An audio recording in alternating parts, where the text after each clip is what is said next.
मैंने दो कविताएं इसमें से चुनी थी और देखें किफ़ायत का कैसा ये नमूना है।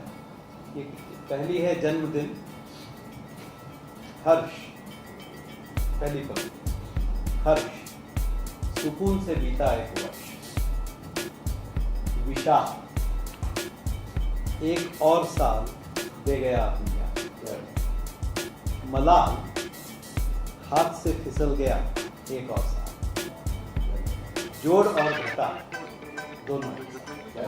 ये बहुत जन्मदिन पे कई लोगों ने लिखी है कविताएं, और एक बड़ी मार्मिक कविता मुझे लगी दिन, और मतलब वो सत्सई के दोहों के बारे में जो कहते हैं कि लेखन में छोटे लगे भाव करे गंभीर, ये बड़ी छोटी कविताएं जो लिखती है वो असर काफ़ी गहरा कर जाती हैं।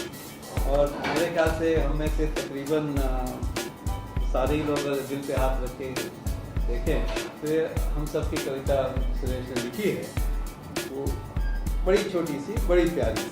असंख्य दृश्यों से एक बिंदु, असंख्य दृश्यों में से एक बिंदु उभरा, घुटनों पर कोहनियाँ टिकाए, घुटनों पर कोहनियाँ टिकाए, हथेलियों के बीच खिलता है। इतनी मार्मिक बड़ी छोटी सी प्यारी सी कविता थी।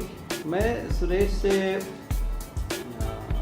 आग्रह करूंगा कि गांव 2 जो आपने कही, गांव जो इससे पहले वाली एक का हमें थोड़ा आनंद दें, क्योंकि वो चित्रण जो है, जो आपने कहा ना पेंटिंग जैसा, तो ये चित्रण की कला जब कवि को आती है तो उसका अपना एक अलग असर होता है।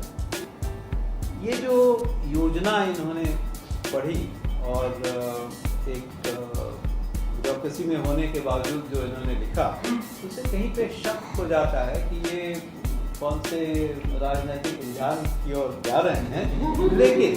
लेकिन उस वैसी सारी आशंकाओं को या मेरे लिए कहें तो चिंताओं को उसके प्रति साजिश ने थोड़ा आश्वस्त कर दिया। इसलिए मैं सुरेश से पहला निवेदन करूंगा कि साजिश पढ़ें फिर गांव पढ़ें। और आपने जैसा गज़ल के बारे में कहा, मैं अभी भी सुरेश से यही सलाह दूंगा सुरेश को कि दोहों में बढ़ जाए, क्योंकि यहाँ हिंदी में बात बहुत आगे बढ़ी है और ये बहुत अच्छे दोहे भी रच सकते हैं। जैसा कि वाजपेयी साहब ने कहा, ये गजलनुमा कविता है। जो वारदात हुई नहीं उस पर बड़ा बवाल है, जो वारदात हुई नहीं उस पर बड़ा बवाल है, हुकूमत के सिरफिरों की इज्जत का सवाल। हवा और पानी ने मिलकर मिटाए हैं सबूत, हवा और पानी ने मिलकर मिटाए हैं सबूत, आसमान भी साजिश में शामिल, ऐसा ख्याल। तफ्तीश जारी है मगर कोई सुराग नहीं मिलता, तफ्तीश जारी है मगर कोई सुराग नहीं मिलता, मुसीबत में फंसे हुक्मरानों का बुरा हाल। और अंतिम पंक्तियां हैं। आज के दौर में आदमी की फितरत तो देखिए, आज के दौर में आदमी की फितरत तो देखिए, सत्ता के बाहर बागी और सत्ता में रहकर बना। मैं कुछ नहीं बोलूंगा, मैं अब गांव की ओर चलें। दूसरी कविता जिसका आदेश हुआ है गाँव, पेज नंबर 63। पहली कविता है, गाँव पर 2 कविताएं, गाँव 1। आहिस्ता आहिस्ता धीरे धीरे दूर तक नजर जाती है, आहिस्ता आहिस्ता धीरे धीरे दूर तक नजर जाती है, हौले हौले बड़ी देर में एक परछाई नजर आती है। इस तरह इत्मीनान से बिना परेशान हुए एक शाम गुजर जाती है। सचमुच अब समझ आया क्यों शहर की भागदौड़ से मुझे गांव की इच्छा। और उसी गांव को उन्होंने अपनी अगली कविता में बिल्कुल पलट दिया। वो भी एक बार सुनाई तो हमारे मुँह से अच्छी लगी। गांव 2 कविता वाजपेयी जी, और वही गांव देखिए कैसे बदल दिया है इन्होंने। इसमें 2 बिंब हैं गांव के। एक गांव में पहला जो है उसमें सुकून है, एक ताजगी है, शहर की भागदौड़ से कहीं विश्राम है। और गांव की दूसरी तस्वीर, दूर तक जाती काली सड़क, यहाँ कभी धूल भरी पगडंडी, धुआं छोड़ती लॉरी, गाड़ी की चुटक चूट पीछे छूट गई। कविता का शीर्षक है चांद।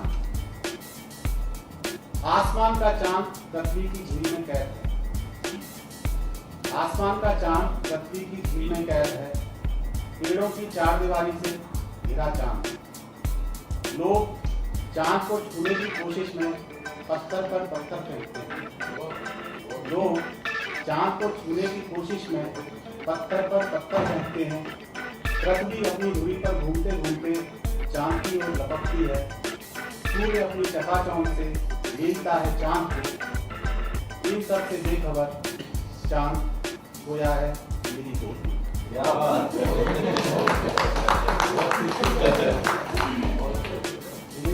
15 सेकंड की पोएम। नयन, अधर, कपूर, ग्रीवा, शरीर, दृष्टि, स्मित, चुंबन, श्वास, आलिंगन, शब्द, कंपन, थरथराहट, उत्सुकता, भय, आहट, संध्या, रात, अनसुनी सी बात, हाँ और ना। मेरे शब्दकोश में इन सब की व्याख्या कर हुई। एक गीत है जो सिर्फ तेरे होठों पर बजता है। एक चमक है जो सिर्फ तेरी आंखों में दिखती है। एक खुशबू है जो सिर्फ तेरे शरीर से महकती है। एक आवाज है जो सिर्फ तेरे मौन से निकलती है। एक आग है जो सिर्फ तेरे भीतर राख बनती है। सुन, धीरे धीरे तू खत्म होती जा रही है। कविता का शीर्षक है मसूरी एक दिन पृष्ठ 24। मसूरी का एक दिन। बादलों के साथ चलते चलते बादलों के साथ खेले हैं। दूर तक फैली देवदार के वृक्षों की पंक्तियां, वनस्पतियों को धोती बारिश की बूंदें। हरितिमा के जंगल में घुमावदार रास्तों से गुजरते हुए महसूस किया हवा के ठंडेपन। पहाड़ की चोटी से दिखते माचिस की डिबिया जैसे घर, चींटियों की तरह रेंगते लोग। एक पूरा दिन बादलों, हवाओं, बारिश, जंगल के साथ जिया हमने। मसूरी के दो बिंब में शाम को जो मुझे महसूस हुआ जब शाम को मसूरी कैसी दिखती है और फिर रात को कैसी दिखती है। पहला बिंब है शाम का। पहाड़ों को घेरते दूधिया बादल, पहाड़ों को घेरते दूधिया बादल, जैसे किसी सुगढ़ गृहिणी ने खोलकर सर्फ बाल्टी में उलट दिया। और दूसरा बिंब है रात का। रात में जो मसूरी में जो लोग वहाँ गए हैं तो आप देखेंगे कि अलग अलग तरह की वहाँ पे जो लाइटिंग है, रात को रोशनी जो है वो दिखाई देती है। तो उसी पर ये बिंब है। भोले भाले बच्चों ने दीपों की पंक्ति जल्दबाजी में रख दी बेतरतीब।